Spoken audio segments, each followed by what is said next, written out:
Since 2015, Pop Health Podcast has brought to you some of the best minds in healthcare, including leaders from government, not-for-profit, and investor-backed powerhouses, as they share successes, failures, and how our audience can move forward in today's constantly evolving healthcare world. Thank you for joining us for today's episode presented by 24 Hour Home Care.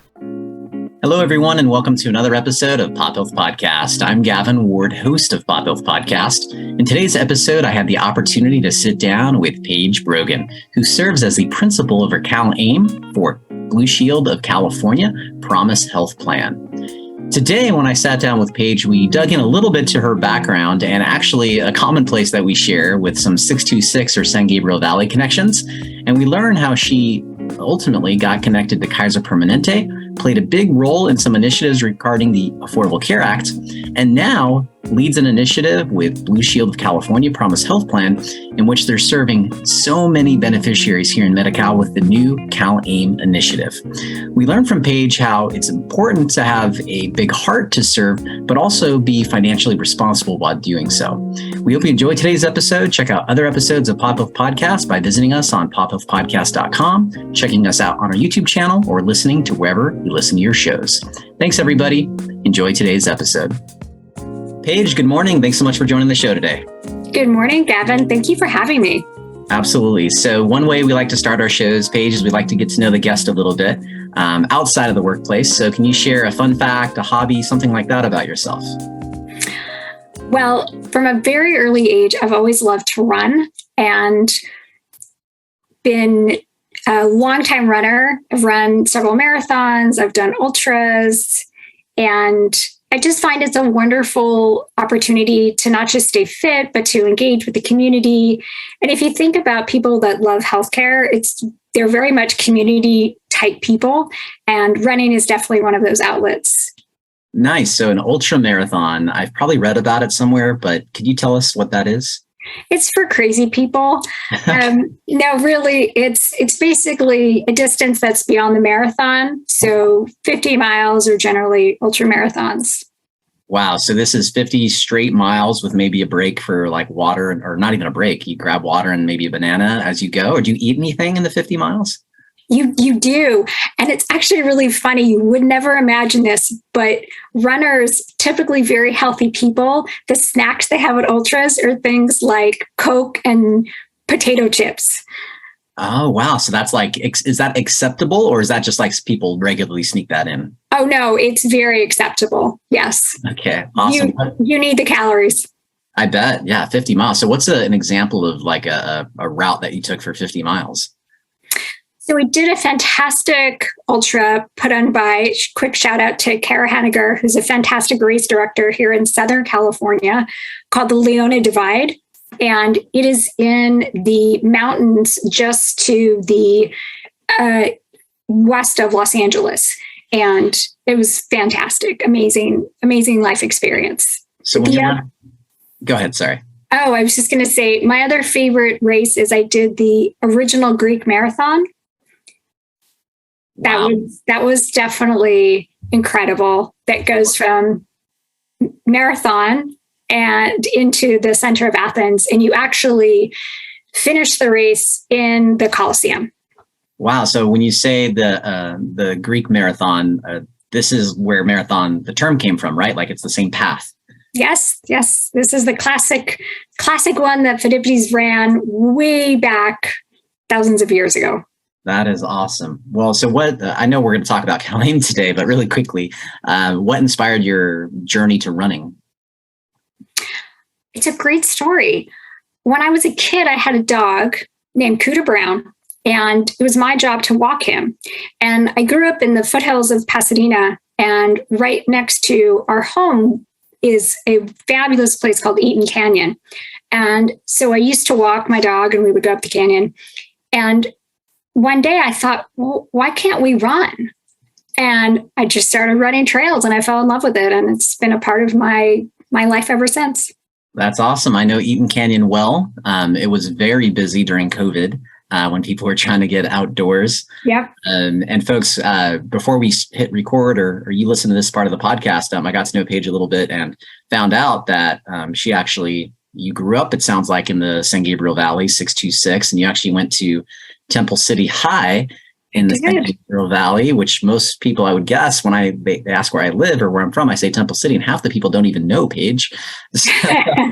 They're missing out. If you want good Asian food, that's where you need to go. Yes, we were talking about Las Tunas Boulevard and some good dumplings Paige was mentioning.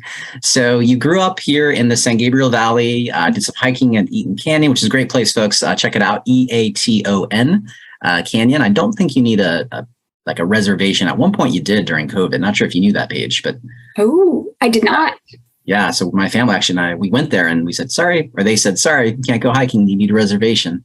Hopefully that's gone. So you grew up in the San Gabriel Valley. At what point, whether it was at Temple City High, prior or after, when was the whole concept of healthcare becoming an interest to you? We had a fabulous program at Temple City High School. It's called peer counseling. And it was a program that was designed by the administration to support student behavioral health, whereby a group of us were actually trained by professional counselors to be peer counselors. And for students that were in crisis, they would get pulled out of class, and one of the students on the peer counseling team would engage, connect, provide whatever support we could. Was it a perfect program? Should teenagers be counseling other teenagers? I'll leave that up for others to decide. But what it did, to answer your question, Gavin, is it sparked this real interest in health, mental, emotional, behavioral health. And as an athlete, I obviously had the physical health component that was really important to me.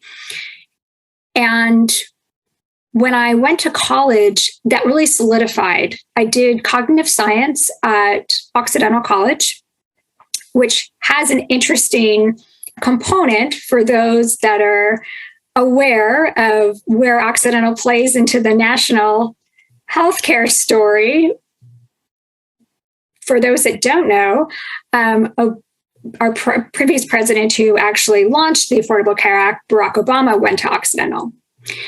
And so there was just all these layers of interest in health, both behavioral and physical. And then, interestingly enough, during college, one of my summer jobs, I was a temp at Kaiser Permanente doing medical review, which we don't have anymore. But back then, medical review was really an opportunity for insurance companies to look at the applicant and decide, is it really worth the risk to insure this particular individual? And I just fell in love with how we think about people's health. And, I grew up, I was a young child in the 80s, and very much financial acumen and financial gains were considered preeminent. And I started to really think about, wait a minute, we're valuing our bank accounts more than we're valuing our health accounts. And I really wanted to be a part of changing the thoughts around what is really more important. Obviously, we need to have financial, supports and abilities to function, but our health is key. I mean, you got to feel good. You have to think well. And that's really what started this journey of a commitment to serving this country, to really align on a public health system that is supportive of all.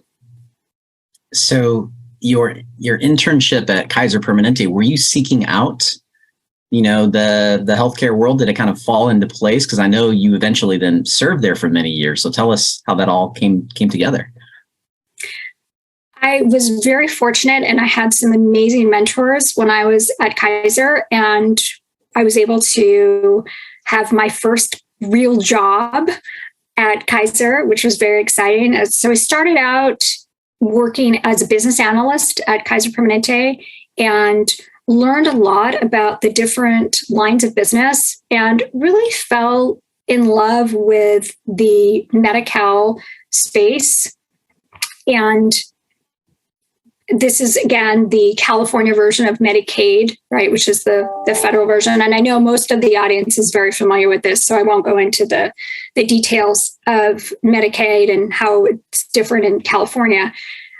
But to me, the idea of figuring out a way to serve our most vulnerable population was really exciting, and to innovate.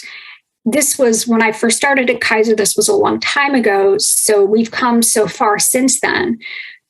But there's so much opportunity to serve this population in a way that is both dignified and financially responsible. And Gavin, I want to expand on that point a little bit because, I think one of the criticisms of the Medi-Cal program and Medicaid in general is, it's expensive, it's overly bureaucratic, it's burdensome. And those are fair points, but it doesn't consider what we're really trying to solve to, which is that we can have a social service that does good work and is also financially responsible. Yeah, well said. So you mentioned Occidental, you mentioned Barack Obama, Affordable Care Act, there's some connection there.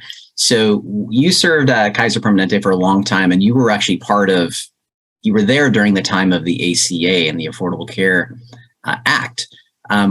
With your role, did you have to interact and deal with that implementation? Tell us about that. It was an amazing honor and opportunity to be part of the implementation of the Affordable Care Act.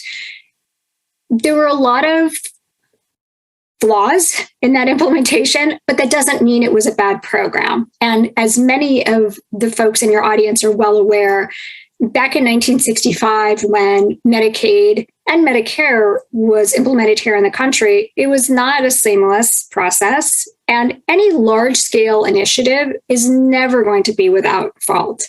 However, we all know that it had an enormous benefit to millions of people in this country who didn't have healthcare. And again, as many of your audience know, healthcare cost is one of the major reasons for bankruptcy for individuals in this country.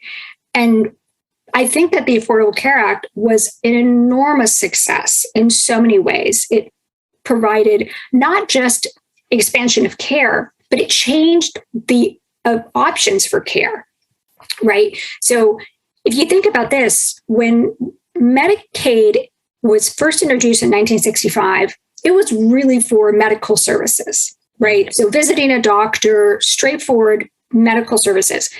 In 1981, you had the freedom of choice community-based waivers, which provided states the opportunity to introduce non-medical services. So services that were not specifically Medi-Cal that you could use for rehabilitation, some mental health benefits, but it was still pretty limited.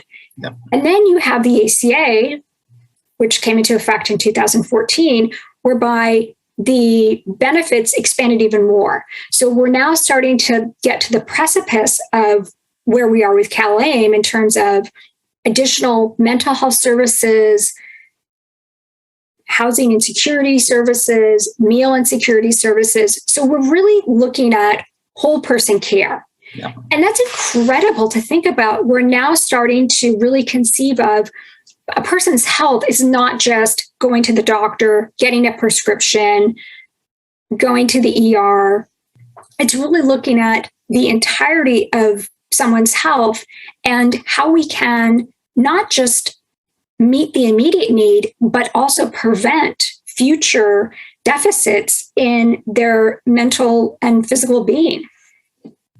Yeah, good connection there. So you mentioned CalAIM. So you served with Kaiser Permanente for many, many years.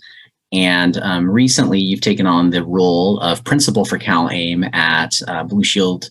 I'm probably saying this wrong. Blue Shield of California Promise Health Plan, or Blue Shield of California Promise Health Plan. You've got that right. Yes. All right. That's probably the first time I've ever said it correctly. Typed it a few times. But what was the inspiration to take that opportunity after, pretty much your whole life, it sounds like, as a professional was previously at Kaiser Permanente? Because I'm really committed to this population. I think it's an exciting opportunity to not only address this particular population, but do it in a thoughtful and financially responsible manner. I really am committed to the belief that social services are not just for those with bleeding hearts. I think that if you bring very smart people with good logic into this game, then you really change it from, oh, we're just giving money away to, well, no. How are we really thinking strategically and logically about how to provide services to those that A, need it, and B, don't end up being a drain on our system, right? Because if you think about it, I mean, one of the reasons why CalAIM came into place was we saw that there were some very high utilizers. ER visits are incredibly expensive. They're also an incredible drain on the resources within those hospitals. You have highly skilled physicians that are being pulled in for cases that probably could have been solved to months before this individual came into the emergency room. The other component of CalAIM that I think is really exciting and important to bring up is the data component.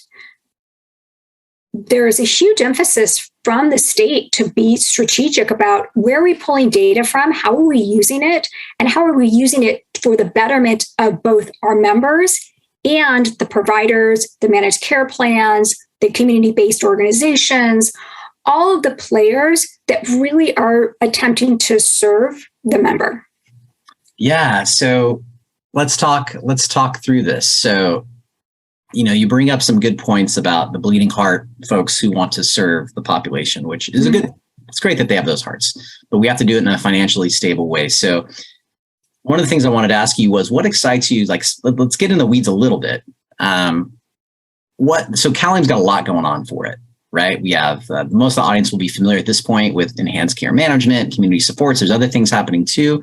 Could you give us an example of what's a new service or an enhanced service that a Medi-Cal beneficiary can receive, and what's the financial gain to the system by giving that person that benefit? Can you walk us through? Does that make sense? It does. And I will say that before I give you an example, I will say that we are still waiting for the financial value, right? We still are waiting for the ROI, so to speak. Gotcha. CalAIM just became live 1/1 of this year. Here we are in June.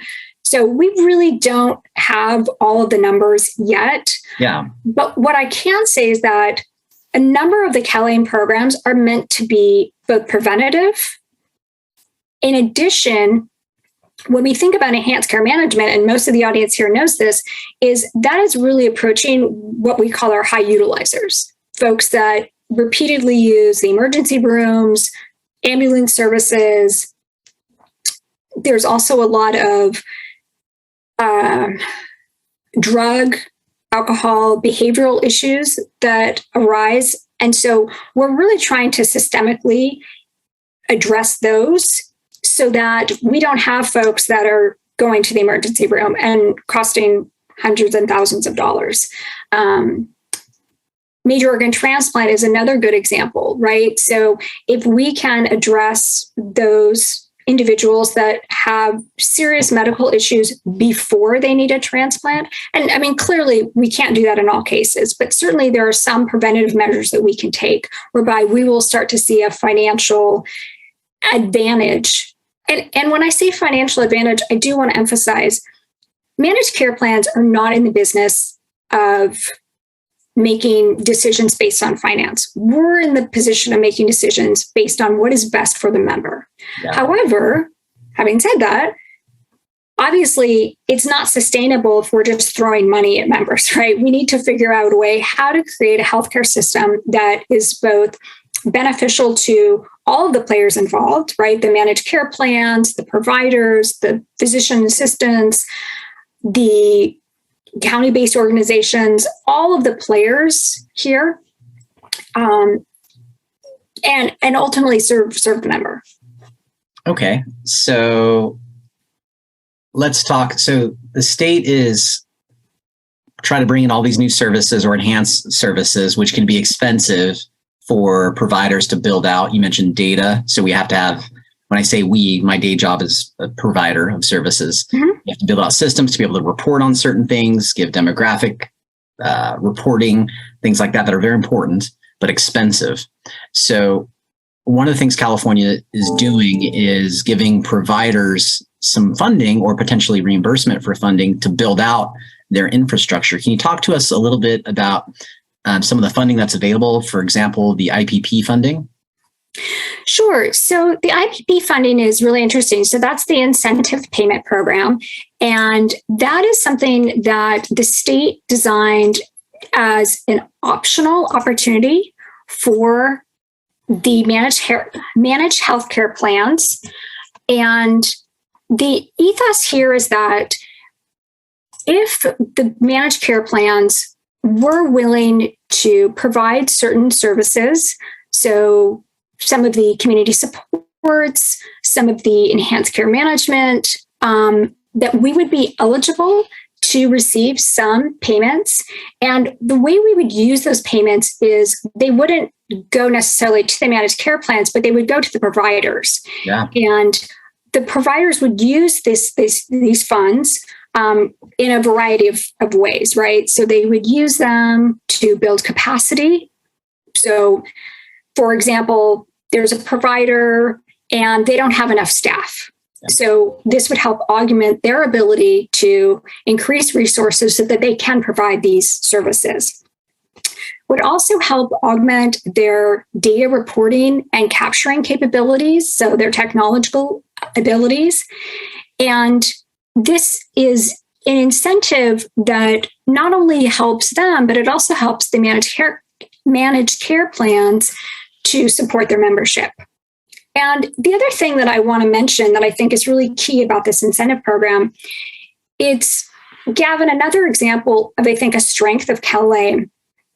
And as most of your audience is probably well aware, one of the challenges in Medi-Cal is that it's a very fragmented system. Yeah. Right? You've got the managed care healthcare plans, you've got the IPAs, you have the county, you've got the state, and ultimately you've got CMS, right, which has to approve all of this program changes that DHCS wants to enact. And so one of the things that I think is really key is that CalAIM is really trying to change the game whereby managed healthcare plans are not just payers of record, but we're really collaborators and innovators, right? Ergo, CalAIM, right? Innovating Medi-Cal.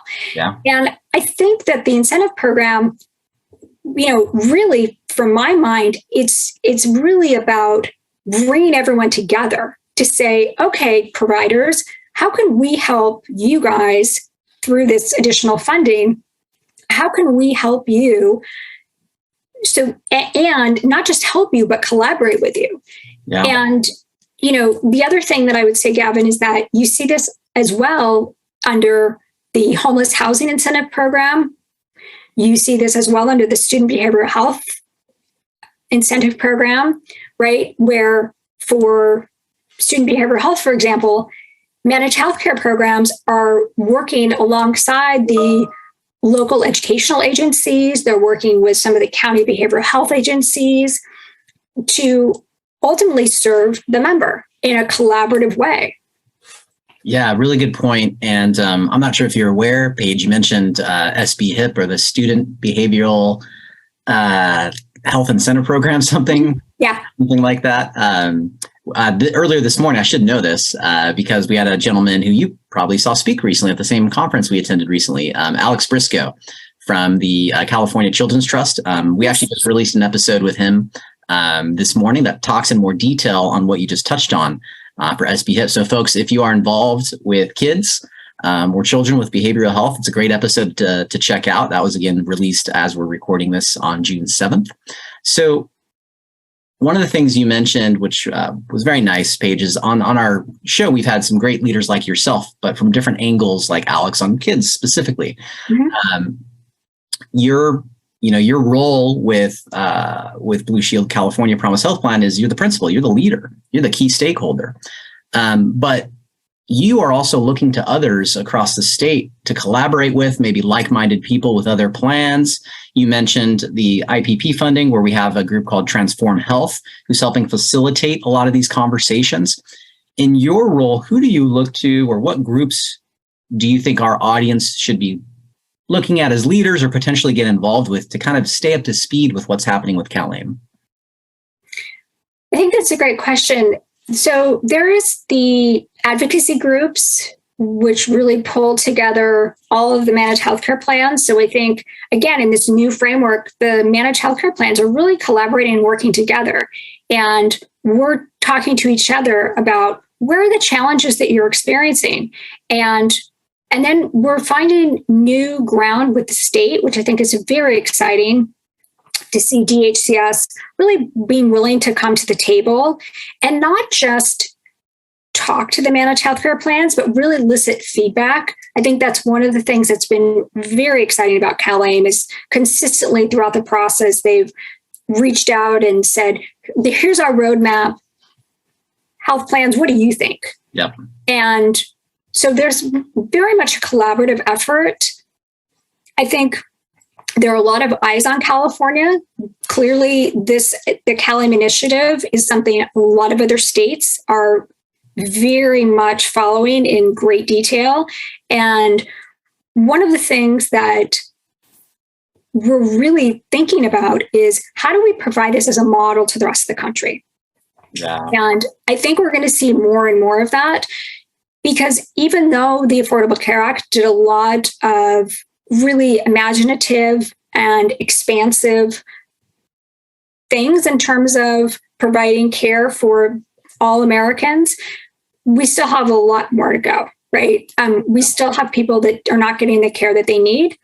And so we're looking to leaders, not just here in California, but we're looking to other leaders in other states that have done other innovative programs.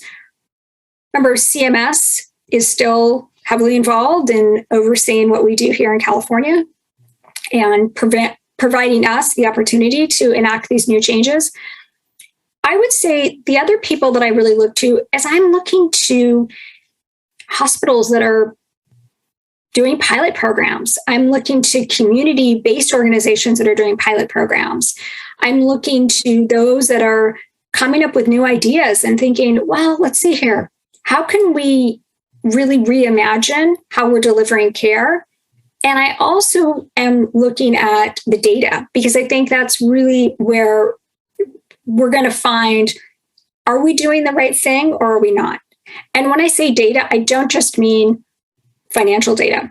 Yeah. How are we reaching the populations we need to reach? Another component of CalAIM that I think is really critical is this notion of equity and collecting social determinants of health, which helps us figure out, okay, this is the population that's most of need. This is the population that's not getting the healthcare that they need. Why is that? Is it because of lack of access? Is it because we just can't find them? And utilizing that data in order to continue this work. Because CalAIM isn't just a project that we're going to implement and then we're going to walk away from it, right? It's a new way of thinking about how we deliver care. Definitely. And like you said, regarding the collaboration, I know that's a term that people might use, in different areas, but it's really the authority, DHCS, in a sense, has really been collaborative and open to the health plans, and also the health plans to us as community providers. I keep saying us because my day job. Sorry, guys. But yeah, it's been a great. So I mentioned Transform Health. I believe there's another organization that's doing similar work throughout the state, DHCS. So guys, if you want to get plugged in to some of these groups that are available to the public, for example, there's a new initiative, a population health initiative coming down in 2023 through the state. And they have stakeholder meetings that aren't just for these leaders and are behind closed doors. No, it's open to the public. So literally, audience, if you guys Google CalAIM population health, DHCS, go to the DHCS website, and there is a wealth of opportunities to engage in a lot of these forums. And Gavin, to your point, the majority are open to the public. And you bring up a really great point, Gavin, because I've been talking about, I kind of have my sort of industry hat on, right? Thinking about what we're doing from a managed care perspective, what the county is doing. But I think we all have an obligation to really think about, what do we want healthcare to look like for us, for our children, for our family and friends? And we should get involved. You think about, people who get involved from a consumer protection perspective, right? From a financial view, your health is just as important, if not more. So, we should all be in this together. It shouldn't just be the insurance, the providers. It should be every single person in this country should have a stake in their physical, their mental, their emotional health. I agree. And for those of you out there who are like, well, there's too many problems and they do this and they do that, get involved, right? Yep. It's kind of like, not to get off on a little tangent, but it's kind of like voting, right? It's like, hey, we have the power to make a difference. And so I love what you said, Paige. Anybody can get involved, be a stakeholder, listen to these stakeholder groups, have input, whether you work in healthcare like Paige or I, or not. So well said. Let's shift gears. I kind of touched on it a little bit to maybe some skepticism people might have about CalAIM. Now, I've been drinking the CalAIM Kool-Aid for, 6 to 9 months, and I've surrounded myself due to my work around a lot of CalAIM folks like Paige and leaders. But I recently heard from a medical director for an organization that had mentioned that he and some colleagues have some skepticism regarding CalAIM, and they were leaning that they don't think it's going to work. Why do you think there's skepticism, Paige? I think anytime a government entity comes in and says, we've got an idea, we're going to implement it, and it's going to work. In the history of bureaucracy, that's always been, people are always going to kind of scratch their heads and say, well, I don't know about that. Look, in 1965, a lot of people thought that Medicaid would be a complete disaster. Yeah. And I think there's good reason to think that. I'll tell you why I think that CalAIM will be successful.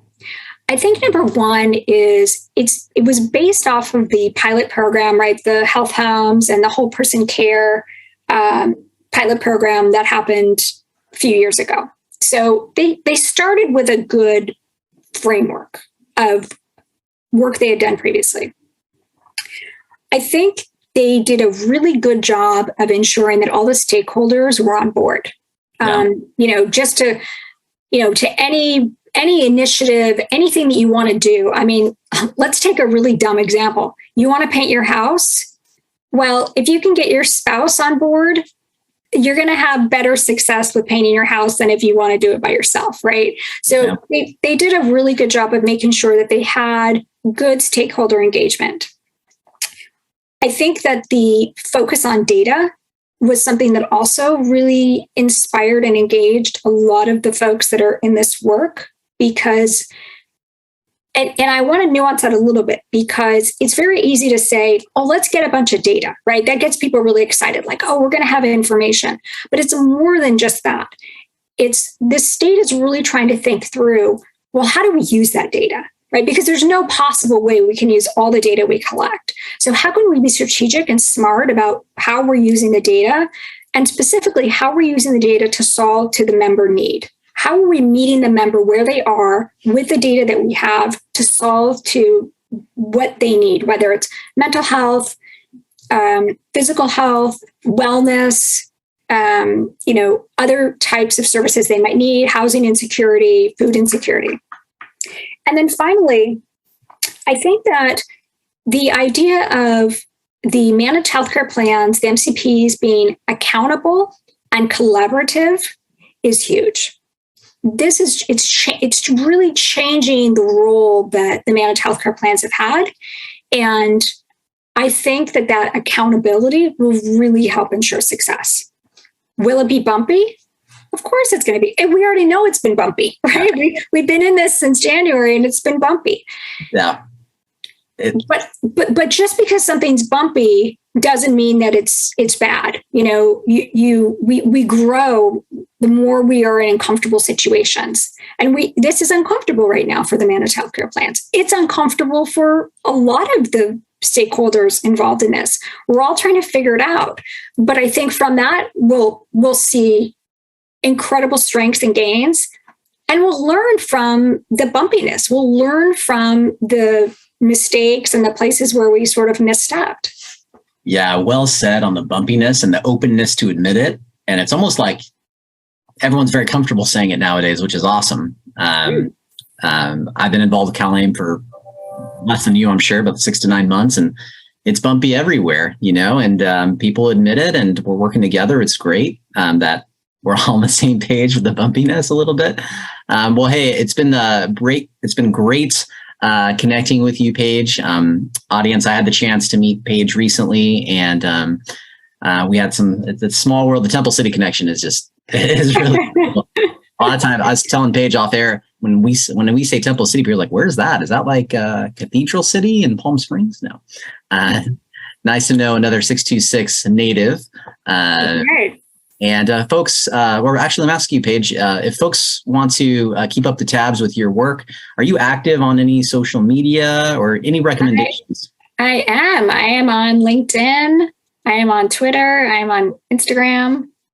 So, yeah, Paige Brogan, feel free to reach out. All right, awesome. Again, folks, Paige Brogan. You should be able to see her name as you watch. If you're not watching the podcast and you're spelling it wrong, go to YouTube. If you're just listening, you can see the way it's spelled.